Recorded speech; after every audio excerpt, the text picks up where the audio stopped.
Good morning. This is your stats sensei, Mr. Spensey, and we're going to do an exit ticket on writing hypothesis for paired data. So a researcher conducted a study to investigate whether local car dealers tend to charge women more than men. All right, for the same car model. Using information from the county tax collector's records, the researcher randomly selected one man and one woman from among everyone who had purchased the same model of an identical equipped car from the dealer. The process was repeated for a total of 8 randomly selected models. Okay. The purchase prices are shown below in the table. So we have a woman and a man, a woman and a man. So each car model was tested by both. Since the car was tested twice, then we have a paired. So this lets me know I'm doing a paired, which means I need to write my parameter as let mu d.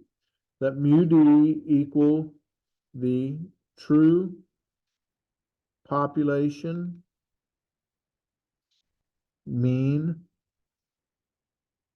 of the differences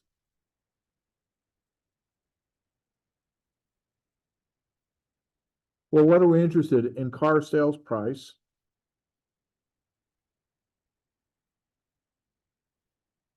And we'll just go women minus men since women showed up first. Women minus men. All right. Test to see whether men pay less.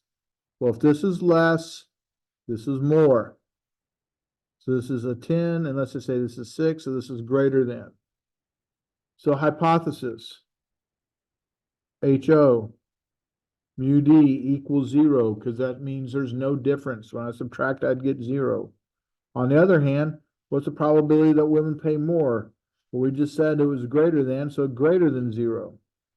All right, so the question is it a confidence interval or a t-test? Well, notice level of significance. All right, they didn't mention the word, they did not mention the word confidence interval. They didn't mention the word interval, and they said test and level of significance. If it had level of significance, I know for sure that I'm running a t-test. So t equals x bar d minus mu d SD divided by the square root of n.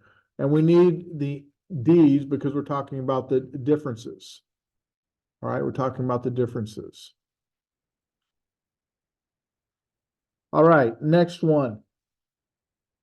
A company bakes computer chips in 2 ovens, oven A and oven B. The chips are randomly assigned to an oven and hundreds of chips are baked each hour. The percentage of defective chips coming from these ovens for each hour of production throughout the day is shown below. Based on the data, conduct a test at an alpha level of 0.05 to determine whether or not oven A produces more defective chips than oven B. So we're interested in defective chips, and we notice that each oven has been tested twice. I mean, each hour is tested twice, not each oven. So let mu D equal the true population mean of the differences. And what did we care about in defective chips? In number of defective chips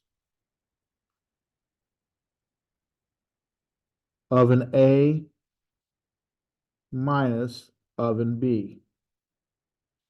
All right. It says determine whether or not oven A produces more. Well, if this is more, that means this is less. So if this is 10, this has to be some number less than that. So 6. So that tells me which direction.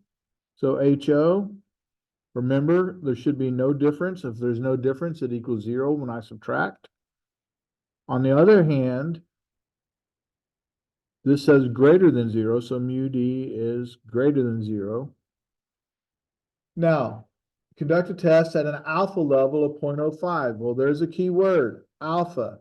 So it tells me 0.05, and they also use the word test. This lets me know I'm using a t-test. So I need to use the t formula, which is t equals x bar minus mu s divided by square root of n. Everything looks good there, except we're working with the differences.